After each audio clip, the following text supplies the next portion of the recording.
The silent invasion. The signal arrived on a Tuesday. Dr. Elena Reyes almost missed it, varied as it was beneath cosmic background radiation. But there it was, a pattern too perfect to be natural, too complex to be coincidental. After 15 years at the SETI Institute's main observatory in the Chilean Andes, Elena had learned to trust her instincts. "Marcus, come look at this," she called to her research assistant, who was half asleep at his monitoring station. The young physicist rubbed his eyes and leaned over her shoulder. "Some kind of repeating sequence?" he asked, squinting at the waveforms. "Not just repeating," Elena said, her voice dropping to a whisper. Responding. "Look at the patterns after we sent the Arecibo message last month. This isn't random. It's a conversation." Within days, the observatory became the center of global attention. Government officials arrived, followed by military personnel, then the United Nations representatives. The signal was undeniable. Intelligent life beyond Earth had received humanity's greeting and had decided to answer. The world celebrated this first contact. Religions adapted their doctrines, stock markets soared on the promise of new technologies, and children looked to the stars with renewed wonder. No one suspected the truth. Dr. Aaron Chen, director of xenolinguistics at Oxford University, was the first to decode a portion of the message. The beings called themselves the Voidborn, and they claimed to be travelers from a distant galaxy who had been observing Earth for centuries. "They're requesting a direct communication link," Dr. Chen announced at the emergency UN session. "They want to establish diplomatic relations before physical contact." The vote was unanimous. Humanity would welcome the visitors with open arms. Elena wasn't convinced. Something about the translation bothered her, subtle linguistic patterns that reminded her of predatory behavior in nature. Animals didn't announce their intentions before they struck. They hid. They waited. They observed. "The signals are too perfect," she told Marcus as they analyzed the data independently from their makeshift lab in her apartment after being sidelined by the government teams. "It's like they know exactly how our technology works, how our minds process information." "You think they've been here before?" Marcus asked, his face pale in the glow of their monitors. "I think they never left," Elena replied. 3 months after the initial contact, the Voidborn established direct communication channels with Earth's governments. They appeared in video transmissions as tall, elegant humanoids with iridescent skin and eyes that seemed to contain galaxies. Their technology was centuries beyond Earth's, and they offered to share it freely. "We see great potential in your species," the Voidborn ambassador told the mesmerized UN Assembly. "You are young, but promising. We wish to guide your development." The first upgrades came to Earth's communications networks. Voidborn engineers arrived virtually, restructuring internet protocols and satellite systems for improved efficiency. Global connectivity surged. Information flowed faster than ever before. No one noticed when the first human disappeared. Elena did. Her colleague Dr. Katsuo Yamamoto had been vocal about his suspicions regarding the aliens' intentions. Then one day, his social media accounts continued posting as normal, but the man himself couldn't be reached. When Elena visited his apartment, she found it spotless, uninhabited, as if he'd never existed at all. "Something's wrong," she told Marcus as they met in a coffee shop far from electronic devices. Katsuo was onto something. He found correlations between the Voidborn communication upgrades and increased reports of sleep disorders, missing time episodes. "You think they're, what? Body snatching?" Marcus laughed nervously. "I think they're studying us. From the inside." Over the next weeks, Elena assembled a small group of skeptics, scientists, military personnel, and ordinary citizens who shared her concerns. They met in person, avoiding digital communication.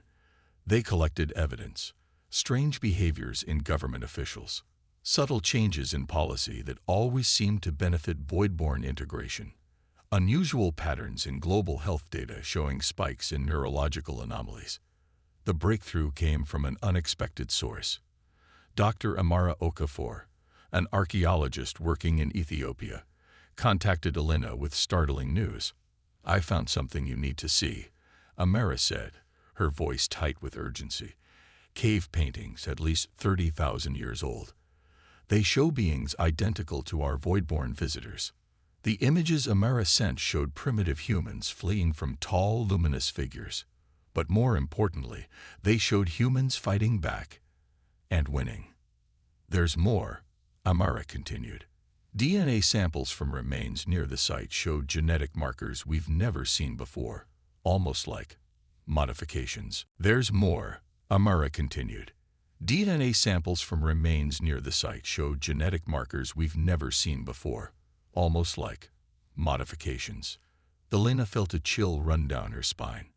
"They've been here before. This isn't first contact." "No," Immerse agreed. "This is round 2. As the void-born influence spread across Earth's systems, Elena's resistance group grew. They discovered that certain frequencies disrupted the aliens' control mechanisms. They found evidence that the void-born weren't sharing technology. They were installing infrastructure for their own purposes. 6 months after first contact, people began changing. Subtle at first, increased aggression, decreased empathy, mechanical efficiency in their movements. Government officials spoke with perfect uniformity about the benefits of void-born guidance. Resistance was labeled as terrorism. Elena and her group went underground, literally. They established bases in abandoned military bunkers and natural cave systems where the void-born signals couldn't penetrate. There, they studied both alien technology and the ancient human DNA samples Immerse had recovered. These genetic sequences, Dr. Simone Lefevre, a geneticist in Elena's group, explained, they're dormant in all of us, almost like backup systems that never activated or were deliberately suppressed. Elena added, thinking of the cave paintings. What if humanity fought back before, and the void-born did something to ensure we couldn't do it again? Marcus, who had been analyzing void-born communication patterns, looked up from his work. "I think I know what they're doing. They're not invading our planet. They're harvesting our consciousness. These aren't bodies they want. They're experiences, emotions, things they don't have." Elena stared at the genetic sequences on the screen, a theory forming in her mind. What if these dormant genes are our defense system? What if they're the key to fighting back? As the first year of void-born guidance concluded, half of Earth's population had been subtly altered. The resistance discovered that the aliens were using Earth's new communication network to slowly rewrite human neural patterns, harvesting emotions and experiences, while replacing consciousness with their own digital constructs. They weren't invaders. They were parasites. In her underground lab, Elena made the final connection. The dormant genetic sequences contained within them the ability to resist the void-born influence, and much more. They were the remnants of humanity's true potential, deliberately suppressed by the aliens during their last visit millennia ago. "We need to wake these genes up," she told her team. "We need to remember what we used to be." The ancient cave paintings had shown how specific frequencies, patterns of light and sound that could activate the dormant DNA. As the void-born tightened their grip on the surface world, Elena's team prepared for humanity's awakening. "They think they know us," Elena said to the gathered resistance fighters. "They think we're primitive, predictable. They've forgotten what happened last time." She held up the device they'd built, a transmitter that would broadcast the activation sequence through the void-born's own network. "Let's remind them why they should fear humans." Humanity unleashed. The activation signal reached every corner of Earth simultaneously, piggybacking on the void-born's own communication network. Their arrogance had been their weakness. They'd never imagined that humans could repurpose their technology so quickly, so creatively. Elena felt it first, a strange warmth beginning in her chest and spreading outward, followed by clarity unlike anything she'd experienced before. Colors became more vibrant, sounds more distinct. Time itself seemed to slow as her mind processed information at unprecedented speeds. Across the planet, humans experienced the awakening differently. Some developed heightened physical abilities, strength, speed, regeneration. Others found their minds expanded, perfect recall, accelerated learning, even limited forms of telepathy with other humans. The most dramatic cases exhibited abilities that defied conventional physics: bioelectrical manipulation, matter transformation, energy projection. The Voidborn responded immediately. Their elegant humanoid facades dissolved, revealing their true forms: crystalline constructs housing swarms of luminescent particles that functioned as a collective intelligence. The invasion accelerated as they abandoned subtlety for direct action. "They're scared," Marcus said, watching satellite footage of Voidborn ships materializing in Earth's orbit. His eyes, now flecked with gold, narrowed as he processed the tactical data faster than any computer. They remember what happened before. The Resistance emerged from hiding, coordinating humanity's defense with their newly enhanced abilities. What had been scattered cells of fighters became a unified force, communicating through a network more subtle and secure than anything technology could create: the awakened human consciousness itself. In Washington, D.C., a school teacher named David Chen discovered he could perceive the void-born parasites within infected humans. With a touch, he could disrupt the alien presence, freeing people from control without harming them. In Lagos, Dr. Adebayo Okonkwo found he could manipulate electromagnetic fields, disabling void-born technology with a gesture. In rural Thailand, a farmer named Sachinda Chulayan realized she could accelerate plant growth, creating natural barriers against the aliens' advance. Ordinary people became extraordinary defenders. The Voidborn launched a desperate offensive, targeting population centers with weapons designed to suppress the genetic awakening. Millions died in the first wave, but billions more awakened to their potential. Elena's team had established a command center in the Andes, coordinating the global resistance. They're targeting awakened individuals first, she explained to the assembled leaders of the resistance. They know we're the greatest threat. Then we need to awaken more people, faster, said General Isabella Morales, formerly of the Colombian military, now leader of the South American Defense Forces. And we need to take the fight to them. Marcus, who had emerged as a strategic prodigy, outlined the plan. Their ships are vulnerable to certain wavelengths of energy, specifically the bioelectrical fields generated by awakened humans working in concert. If we can coordinate a simultaneous attack from multiple points around the globe. The battle for Earth unfolded over 7 days. The Voidborn's technological advantage was formidable, but humanity's adaptability proved stronger. When the aliens deployed nanite swarms, humans developed bioelectric fields that disabled them. When they unleashed gravitational weapons, awakened humans learned to manipulate local space-time to counteract them. On the 7th day, Elena led a strike team into the Voidborn command ship. Her mind now operated at such levels that she could perceive the aliens' communication network directly, navigating their defenses by predicting their responses.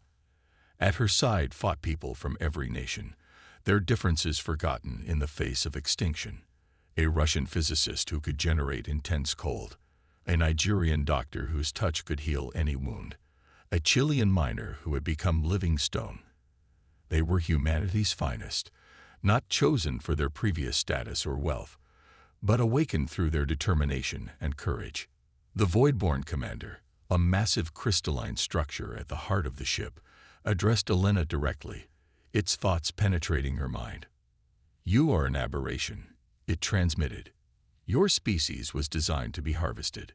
Your emotions, your creativity, they belong to us. We seeded your world in to go for this purpose." Elena stood her ground, the awakened humans forming a circle around her. "You made a fundamental mistake," she replied, her voice steady. "You treated us like resources, not equals. You forgot what we did to you last time." "Last time was an anomaly," the commander stated, "a statistical improbability. It will not happen again." Elena smiled. "You're right about one thing. This time, we won't just drive you away. This time, we end this cycle forever. The awakened humans joined hands, forming a circuit of bioelectrical energy. Alina had discovered that their collective consciousness, when properly aligned, could generate a field that disrupted the very essence of the void-born existence, the quantum state that allowed their particle swarms to maintain cohesion. The commander sensed their intent too late. "This is impossible," it transmitted as its crystalline structure began to vibrate. "Your species lacks the cognitive architecture for such coordination. That's what you never understood about humans," Alina said as the energy built around them. "We're greater together than alone. Our connection to each other isn't weakness, it's our greatest strength."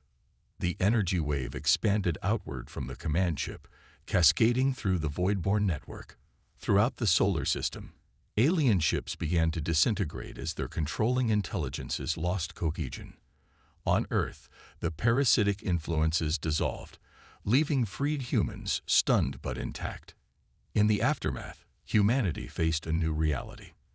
The genetic awakening had transformed the species forever. Some feared these new abilities, calling for regulation and control. Others saw opportunity for advancement beyond anything previously imagined. 3 months after the Voidborn defeat, Alina stood before the United Nations, now reconstituted with representatives of both traditional nations and newly formed communities of the awakened. "The Voidborn believed they created us," she told the assembled delegates, "but they merely suppressed what we already were. They saw our emotions as a resource to be harvested, but failed to understand that our feelings, our love, our anger, our hope, our determination, these aren't weaknesses to be exploited. They're the source of a power they could never comprehend." She gestured to the stars visible through the assembly hall's transparent dome. "We are not alone in the universe, and not all who dwell among the stars are enemies. Now that we've remembered our true nature, it's time to take our place in the galactic community. Not as conquerors or victims, but as equals. The galaxy forgot humanity once. I promise you, they won't make that mistake again." As humanity rebuilt and expanded beyond Earth, the legend spread throughout the stars. Do not threaten humans. Do not underestimate humans, for they may seem primitive and divided, but when united by purpose, there is nothing more formidable than the known universe. The galaxy had forgotten humanity once. Now it would remember forever.